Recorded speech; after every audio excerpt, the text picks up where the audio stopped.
ජොහාන් හිරබාරයට ගනු ලැබූ බව අසා ජේසුස් වහන්සේ ගලීලයට වැඩම කළසේක.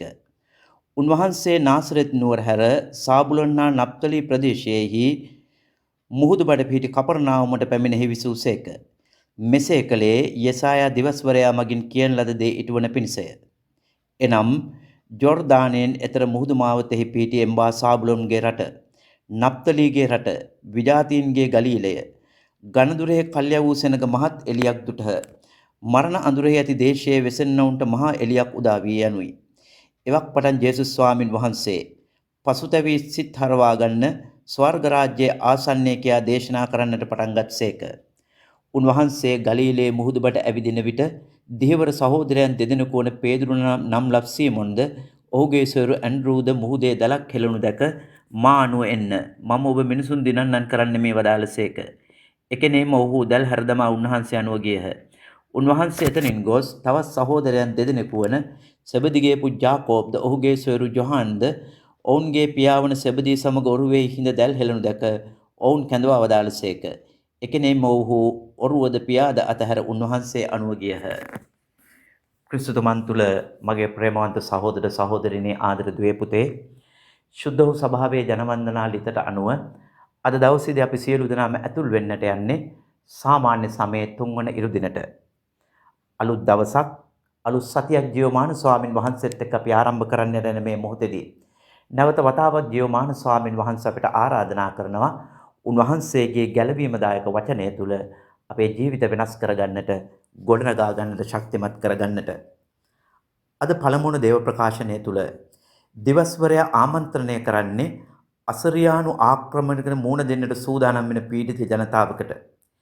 එහි පීඩනය වඩා දැඩිව දැනෙන්නේ උතුරේ පිහිටි ගලීලයට හා සමාරියට. එනිසා දිවස්වරයා පවසන්නේ විජාතික ආක්‍රමණයේ දැඩි වූ ස්ථානයෙන්ම දෙවියන් වහන්සේ ගැලවීමදායක ක්‍රියාදාමය ආරම්භ කරන්නට යන බව. ස්වාමින් වහන්සේගේ දූත කාර්යය ආරම්භ කිරීම තුළ දිවස්වරයා පැවසූ කාරණය එම ආකාරයෙන්ම සිද්ධ වීම ආරම්භ වෙනවා. එම ගෞරවය හිමි වෙන්නේ එහි මෙසියස්වරයාගේ කාර්යය ආරම්භ කිරීමත් එක්ක. ජීවිතයේ අතිශයින් දුක් විඳ ජනතාවට ජීවිතයේ අන්ධකාරයේ බිඳා දමා ආලෝකයේ උදා වෙන බව දිවස්වරයා පවසනවා. ඔවුන්ගේ ප්‍රීතිය සමාන වෙන්නේ අස්වැන්න නෙළන කාලයේදී ගොවියගේ හදවතේ ඇතිවන හැඟීමට. ඒ සඳහා භාවිතා වන පරණ ගිවිසුමේ වචන තමයි සිම්කා හා සමායන යෙදුම්. සතුරු හමුදාවලින් ඔවුන්ට ලැබෙන ජයග්‍රහණය හැඳින්වෙන්නේ වීරාවලිය 7 වෙනි පරිච්ඡේදයේ හමුවන මිදියානු හමුදාවේ පරාජයට සමගාමීව. එනම් සම්පූර්ණ ජයග්‍රහණයක්. ඒක දේව බලෙන් ක්‍රියාත්මක වෙච්ච ජයග්‍රහණයක්. අදට නියමිත පිළිතුරු ගීය අපට හමු වන ගීතය දාවිත් රජුරුව තමන්ගේ ඉතාම වේදනාත්මක මොහොතක ලියපු ගීතිකාවක්. අනෙක් සෑම අත්දැකීමකම වගේම තමාගේ විපත් මොහොතේ ඔහු බලාපොරොත්තු වෙන්නේ දෙවියන් වහන්සේ පමණයි. රජුරුවන්ගේ ජීවිතයේ අන්ධකාරයේදී එනම් දේවල් නොපෙනෙන හා නොතේරෙන මොහොතේදී ඔහුගේ ආලෝකය වෙන්නේ දෙවියන් වහන්සේ විතරයි. නොයෙකුත් ආකාරයෙන් සතුරු බලතාවයන් ක්‍රියාත්මක වෙලා ඔහු ඉදිරියේ ඇති සියලුම දේ නැති වෙන විට රජුරුවන්ට තියෙන එකම විකල්පය මරණය විතරක් කියලා පේන විට උනා ඔහුගේ එකම සැනසීම දෙවියන් වහන්සේ. දුර්වලව බෙලහීනව සිටින විට ඔහුගේ එකම ශක්තිය දෙවියන් වහන්සේ. එනිසාම දෙවියන් වහන්සේගෙන් තොර කිසිදු කාරණයක් ගැන රජුරුව හිතන්නට යන්නේ නැහැ. ඒ නිසාම රජුරුව පවසන්නේ ඔහුට ඇති එකම ආශාව දේව සම්මුඛයේ සිටීම. දෙවියන් වහන්සේගේ මාලිගාව යනු ගිවිසුම් කරඬුව. කරඬුව ඉදිරියේ සිටීම නැති ආශාව යනු රජු ගිවිසුමට තියෙන පක්ෂපාති බව. මෙතෙක් ජීවිත ගමනේදී ඕනෑම අවදානමක් තුළ තමාව ගලවගත් දෙවියන් වහන්සේ උන්වහන්සේව අදහන සියලු දෙනාම ගලවන බව තමයි රජුරුවන්ගේ අදහස විශ්වාසය. එනිසාම තමා සමග සිටින ජනතාවට රජුරුව ආරාධනා කරන්නේ ශක්තිමත්ව ධෛර්යමත්ව ජීවිතේ ඕනෑම මොහොතක දෙවියන් වහන්සේ විශ්වාස කරන්නට. අද දිනට નિયમિત දෙවන දේව ප්‍රකාශනය තුළ පාවුලුතුමාගේ උත්සාහය තමයි කොරින්තියේ සභාවේ ඇති වෙලා තියෙන යම් බරපතල ප්‍රශ්නයක් විසඳීම. පාවුලුතුමා මේ ලිපිය ලියන්නේ එපෙසස් නගරයේ ඉඳලා. කොරින්තියේ ඉඳලා පැමිණිච්ච ක්ලෝයි කියන කාන්තාව සභාවේ ඇති වෙලා තියෙන අර්බුදයක් පිළිබඳව පාවුලුතුමාට සැලකරනවා. එනිසාම දෙවරක්ම පාවුලුතුමා කොරින්ති සභාව ආමන්ත්‍රණය කරන්නේ සහෝදරයන් විදිහට. එහෙම ආමන්ත්‍රණය කරන්නට පාවුලුතුමාට හේතුවක් තියෙනවා. යම් තර්කයක් තියෙනවා. එවැනි ආමන්ත්‍රණයක් තුළ පාවුලතුමා කාරණා දෙකක් කිරීමට උත්සාහ කරනවා. සහෝදරයන් විදිහට ආමන්ත්‍රණය කරද්දී තරවටුවේ ඇති දැඩි භාවය අවම කරලා මුදු බවක් ඉදිරිපත් කරනවා. ඒ ඉදිරිපත් වෙන්නේ වේවල අතරගත ගුරුවරයෙක් නෙමෙයි ලෙන්ගතු සහෝදරයෙක්. එතකොට පාවුලතුමා පවසන්නේ ඔවුන් අතර කොච්චර ප්‍රශ්න තිබුණත් සහෝදරත්වයෙන් ඒක විසඳ ගන්නට ඕන කියන කාරණය. ඔවුන් සභාවෙන් වෙන්ව ගියේ නැති වුණත් ඔවුන් තුළ මත බෙහෙදාත්මක වෙනසක් තියෙනවා. මෙහිදී වෙනස් වීම ආමන්ත්‍රණය කරනු සඳහා පාවුලතුමා භාවිතා කරන්නේ සිස්මාටා කියන ග්‍රීක වචනය. ඒ භාවිතා කරන්නේ ඇඳුමක ඇතිවන ඉරීමක් පැහැදිලි කිරීමට. එනම් කොරින්තියේ සභාව ඇඳුමක සිදු වූ ඉරීමකට සමාන වෙලා තියෙනවා. ඒ බරපතල තත්වයක්. පාවුලතුමා එකී සභාවේ සිට ප්‍රබල චරිත කීපයක් ගැන කතා කරනවා. ඒ චරිත තමයි අපොල්ලස්, කේපස් සහ පාවුලු. මේ බෙදීමට මේ තුන්දෙනාගේ සම්බන්ධතාවයක් නැති වුණත් ඔවුන් අතර බෙදීම සිදු වී ඇත්තේ මේ අයව පදනම් කරගෙන. ඔවුන්ගේ සමහරෙකුට අනුව ඔවුන් අයිති පාවුලතුමාට. තවත් සමහරුන් පවසන ඔවුන් කේපස්ට අයිති බව. අන්‍යයන්ගේ අදහස් අනුව ඔවුන් අයිති අපොලොස්ට. පාවුලතුමා ගැන අයිතිය පවසන අය බොහෝ විට විජාතිකයෝ වෙන්න පුළුවන්. පාවුලතුමා බොහෝ විට නිදහස සහ ජුදා නීතියේ අවසානය ගැන කතා කරපු නිසා ඔවුන් පාවුලතුමාට කැමති වුණා වෙන්නට පුළුවන්. ඔවුන් කිතුණු නිදහස තුළ ඕනෑම දෙයක් කරන්නට හැකියාව ඇතැයි සිතූ පිරිසක්. ක්‍රියා 18:27 අපොලොස් යන චරිතය අපිට හම්බ වෙනවා. ඔහු ඇලෙක්සැන්ඩ්‍රියාවේ ඉපදුණු පුද්ගලයෙක්. කේපස් ජුදා ජාතිකයන් අනුගමනය කළ චරිතය. පාවුලතුමා සංඝයට දැන් අභියෝග කරනවා. එනම් ඔවුන්ට කළ යුතු හා කළ හැකි එකම කාරණයයි. එනම් උන්වහන්සේගේ කුරුසය ගැන මෙනෙහි කිරීම. බහුතීෂ්මය තුළ එකම සභාවකට අයිති වෙච්ච ඔවුන් වරප්‍රසාදයේ තුළ ඉදිරියට ගමන් කරන ඔවුන් උන්වහන්සේගේ මහිමාන්විතය ගැන විශ්වාස කරන ඔවුන් අවධානය යොමු කළ යුත්තේ ක්‍රිස්තුන් වහන්සේ වෙත පමණමයි. එකම සභාවක් තුළ සහෝදරත්වය බෙදා ගන්න එකම විශ්වාසයකින් ස්වාමින් වහන්සේව අදහා ගන්නා ජනතාවක් බවට ඔවුන් පත්විය යුතු බව පාවුලතුමා දැඩිව අවවාද කරනවා. එනිසා එකම කණ්ඩායමක ජීවත්ව ඔවුන් අයිති විය යුත්තේ ස්වාමින් වහන්සේට. එක අතකින් ඔවුන්ගේ ස්වාමියා ජේසුස් ක්‍රිස්තුන් වහන්සේ, අනෙක් අතට සහකාර කිතුණුවන් සමග සමගියෙන් ජීවත් වෙන්නට ඕන.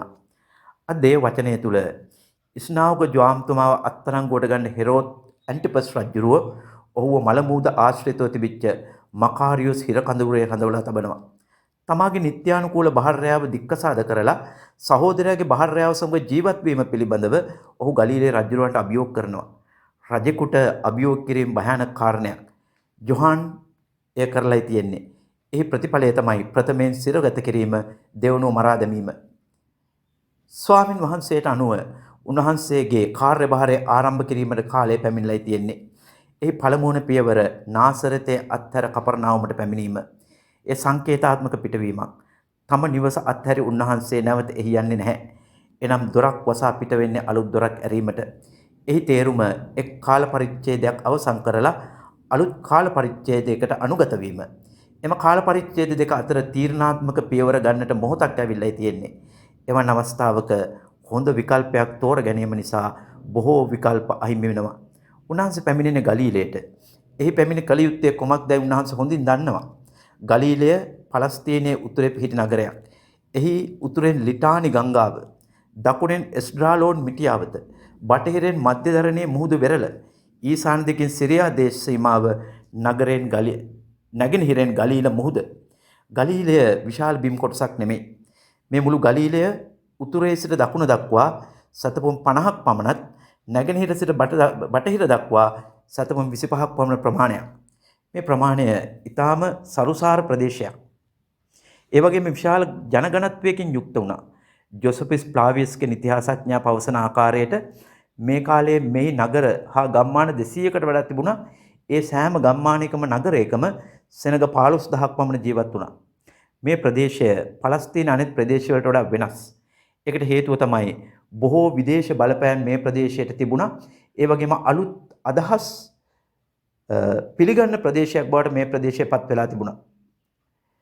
මෙහි අන්තර්ජාතික වටිනාකමක් තිබුණා. දමස්කයේ ඉඳලා ඊජිප්තු හරහා අප්‍රිකාවට යන මාවත ගලීලයට සමීපව තිබුණේ. පොරොන්දු දේශයට පැමිණි ජනතාවට ඉඩම් බෙදද්දී මේ ප්‍රදේශය අයිති වෙන්නේ අෂේර්ට හා නප්තලීට හා සාබුලම්ට. ඒත් මෙයාට කවදාවත් කනානිවරුන්ව පරාජය කරගන්නට බැරි වුණා. ඒ නිසා අතීතයේ ඉඳලම ඔවුන්ට ජීවත් වීමට සිද්ධ වුණේ මිශ්‍ර ජාතියක් විදිහට. අසිරියානු ආක්‍රමණයේදී මෙහි සිටි මුළු ජනතාවම විප්‍රවාසගත කරනවා. එසේම අසිරියානු අධිරාජ්‍යයා විසින් වෙන ජාතීන් ගෙනල්ලා මෙහි පදිංචි කරවනවා. ක්‍රිස්තු පූර්ව 8 වන සතවර්ෂයේ සිට 2 වන සතවර්ෂයේ දක්වා මෙහි ජීවත් වූයේ විජාතිකයන්. විප්‍රවාසයෙන් සිය රට පැමිණි එස්රා හා නෙහෙමියා ගලීලයේ හිටපු ජනතාව ජෙරුසලමට ගෙන්ව ගන්නවා.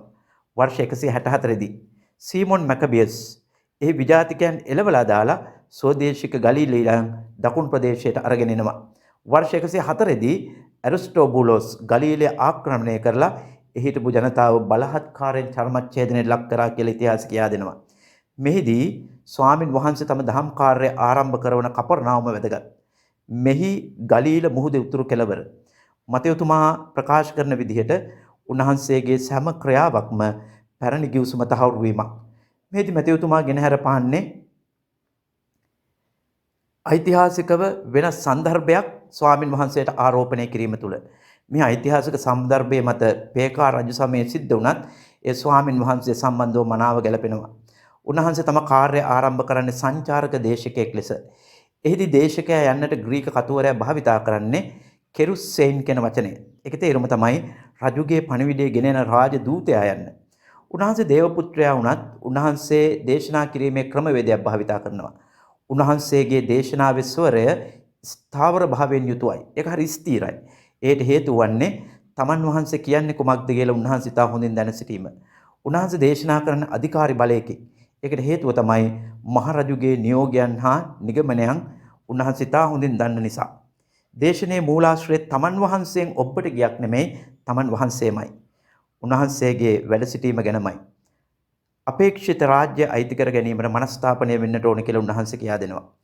මනස්ථාපනය යන්නට පැරණි හේබ්‍රෝ පිටපත භාවිතා කරන්නේ සුබ් කියන වචනය. ඒ ග්‍රීක පිටපත භාවිතා කරන්නේ මෙටනොයියා කියන වචනය. ඒ තේරුම මිනිසෙකුගේ ඇතුළාන්තයේ ඇති වැරදි ආකල්ප වෙනස් කරගෙන ස්වාමින් වහන්සේ වෙත හැරීයේම.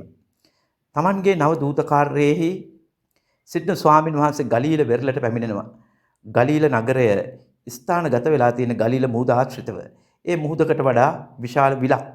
ඒ සඳහා භාවිතා කරන ග්‍රීක වචනය තමයි ලිම්නී කියන වචනය. එය දිගින් සැතපුම් 13ක් හා පළලින් සැතපුම් 8ක් පමණ. මේ පිහිටලා තියෙන්නේ මුහුදු මට්ටමින් අඩි 680ක් පහළින්. මේ විලෙහි මසුන් අල්ලන ක්‍රමයක් තිබුණා. පළවුණු ක්‍රමය විසිදල භාවිතය. ඒ සඳහා භාවිතා වූ මුල් වචනය තමයි ඇම්ප්ලි බෙස්ටෝන් යන වචනය. ස්වාමින් වහන්සේ පැමිණෙන විට ඔවුන් භාවිතා කරන්නේ මේ දැල. ස්වාමින් වහන්සේ තමන් වහන්සේගේ ප්‍රථම ශ්‍රාවකයන්ව මුණ ගැහෙන්නේ දිහිවර කර්මාන්තයක් කරන වටපිටාවක. ඔවුන්ට ස්වාමින් වහන්සේව හමුවුණු ප්‍රථම අවස්ථාව මේක කියලා අපිට හිතන්නට අමාරුයි. මේ වන විට මේ අයගෙන් බොහෝ දෙනෙක් ඉස්නාකු ජෝහන්තුමාගේ ශ්‍රාවකයෝ. මේට පෙර හමු වී ඇති හඳුනන ඔවුන්ට ස්වාමින් වහන්සේ ආරාධනා කරන්නේ මේ මොහොතේදී. ඔවුන් ජෙරුසලමේ පූජක පන්තියට සම්බන්ධ වෙච්ච අය නෙමෙයි. එසේම උගත් වූ පරිසවරුන්ගේ කණ්ඩායමට අයිති වෙච්ච අය නෙමෙයි. ඔවුන් ගලීලයේ දේශපාලනයට සම්බන්ධ වූ හෙරෝදිවරුන්ට සම්බන්ධ වෙච්ච අය නෙමෙයි. ඔවුන් ගලීල මුහුද ආශ්‍රිතව රැකියාව යෙදුණු දිහිවරයින්. සමහර බයිබල් විශාරදයන් උන්වහන්සේ දිහිවරයන් තෝරාගත්තේ මන්ද යන කාරණය පිළිබඳ අදහස් පළ කරනවා. මුහුදේ මසුන් අල්ලන ක්‍රමවේදයේම දේවරාජ්‍යයට මිනිසුන් අල්ලන්න සුදුසුයයි ස්වාමින් වහන්සේ හිතපු නිසා. ස්වාමින් වහන්සේ ඔවුන්ට පොරොන්දු වෙන්නේ එකම කාරණයයි. මිනිසුන් දිනන්නම් කරන්නට. මිනිසුන් දිනා ගැනීමට උන්වහන්සේව අනුගමනය කළ යුතුයි. අනුගමනය කිරීමට යන්නට කතුවරයා භාවිතා කරන්නේ අකුලෝතේන් යන යෙදුම. එහි ඇත්තේ ගැඹුරු අධ්‍යාත්මික අර්ථයක්. පළමුවෙන්ම එහි තේරුම රජු සමග යුද බිමට යන සොල්දාදුව යන අර්ථය. එනම් පක්ෂපාතී බවකින් යුත් අනුගමනයක්. දෙවනුවේ ස්වාමියා පිටිපස යන වහල් මිනිසයා හංගවනවා. එනම් සදී පැහැදිස්සෙන නිහතමානී අනුගාමිකත්වයක්. තුන්වෙනි ගුරුවරයා පිටිපස යන ගෝලයාව අමතනවා. එනම් මේ කීකරු කමින් යුත් අනුගාමිකත්වයක්. දිහිවරයාට ඉවසීම අවශ්‍යයි. තමා විසින් හෙළනා හැම ගිලිනාතුරු ඔහු බලා සිටිය යුතුයි. බලා සිටීමට නොහැකි බව ඉවසීම නැති බව ඔහුව කිසිදා දිහිවරයෙක් බවට පත් කරන්නේ නැහැ. ඔහු ධෛර්යමත් වන අතර එම කාරණේ දිගින් දිගටම කරගෙන යාමට ඔහු තුළ උත්හාන වීරයක් තිබිය යුතුයි. කිසිදු දෙයක් සාර්ථක නොවන වටවිටාවක පවා නැවත එය කිරීමට හැකියාව දිහිවරයෙකු සතු ගුණාංගයක්.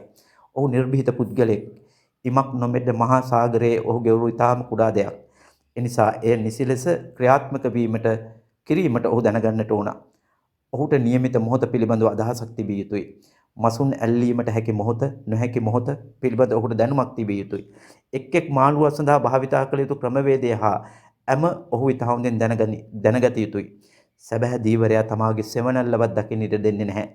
සැබෑ ධර්ම දූතයා සෑම විටම දකින්නට සලස්වන්නේ ජීවමාන ස්වාමින් වහන්සේව. උන්වහන්සේ දේශනා කිරීමට තෝරගන්නේ සිනගෝගය. සිනගෝගය යුදා ජන ජීවිතයේ අතිශයින් වැදගත් තැනක්. සිනගෝගය යාඥාවේ හා දේව වචනේ බෙදා ගැනීමේ වගේම අධ්‍යාපන ස්ථානයක්. සිනගෝගයේ අලුත් ගුරුවරයෙකුට අවස්ථාව ලබා දුන් ස්ථානයක්. එනිසාම උන්වහන්සේගේ ධර්ම කාර්යය තුළ මුල් කාලය තුළ ස්වාමින් වහන්සේට සිනගෝගය තුළ ඉඩ ලැබෙනවා. උන්වහන්සේ සිනගෝගය තුළ විතරක් නෙමෙයි අවශ්‍ය හැම තැනකම ප්‍රාතිහාර්ය සිද්ධ කරනවා.